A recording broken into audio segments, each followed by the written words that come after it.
Just two screws. Use 2 or 4 screws to screw it to the bottom support.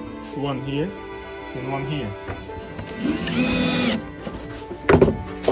Then take the shelf, put it on top, slide until it locks, and it's ready. Now to take it out, there are orange supports. You press the buttons, you remove the shelf.